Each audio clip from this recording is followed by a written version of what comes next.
সব জল্পনা কল্পনার অবসান ঘটিয়ে অবশেষে হাইলাকান্দির জেলা পরিষদ বোর্ড গঠন কংগ্রেসের দখলে। জেলা পরিষদ সভাপতি নিযুক্তি হলেন জামিরা শাহবাজ জেলা পরিষদ সদস্যা ফাতিমা বেগম চৌধুরী এবং সহসভাপতি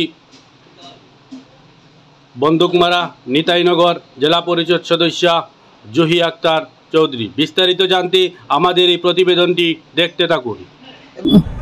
দুইজন জেলা পরিষদ সদস্য কংগ্রেসের নাসিমা ফেরদৌসী, কবিরউদ্দিনের স্ত্রী এবং আফতাবউদ্দিন লস্কর ইতিমধ্যে কংগ্রেস ভবন থেকে সরাসরি হাইলাকান্দি জেলা পরিষদের উদ্দেশ্যে রওনা হয়েছেন। আপনারা সরাসরি দেখতে পাচ্ছেন আমাদের টাইম টিভিতে আজ হাইলাকান্দি শহরে। তো কংগ্রেসের পক্ষ থেকে দাবি করা হচ্ছে তারা সম্পূর্ণ ভোট গঠন আজকে তারা জেলা পরিষদ দখল করবে বলে। তো পরিস্থিতি কি হয় তা একটু পরেই বোঝা যাবে। আপনারা দেখতে পাচ্ছেন সরাসরি টাইম টিভিতে।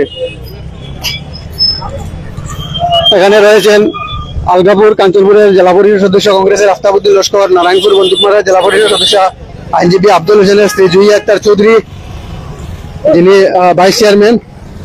রয়েছেন কালীনগর পাইকান জেলা পরিষদ সদস্য কবিরউদ্দিন লস্করের স্ত্রী নাসিমা ফেরদৌসী লস্কর এবং জামিরা শাহবাজ জেলা পরিষদ সদস্যের প্রতিনিধি মান্না খানের স্ত্রী ফাতেমা বেগম, যিনি সভানেত্রী পদের দাবিদার। তখনও কংগ্রেসের পক্ষে দাবি করা হচ্ছে। ইতিমধ্যে সরাসরি দেখতে পাচ্ছেন নির্দলীয় জেলা পরিষদ দিলওয়ার হোসেন ইতিমধ্যে এখানে এসে জেলা পরিষদ সম্মুখে তাদের সাথে আপনারা দেখতে পাচ্ছেন ইতিমধ্যে নির্দলীয় জেলা পরিষদ সাবেক সদস্য দিলওয়ার হোসেন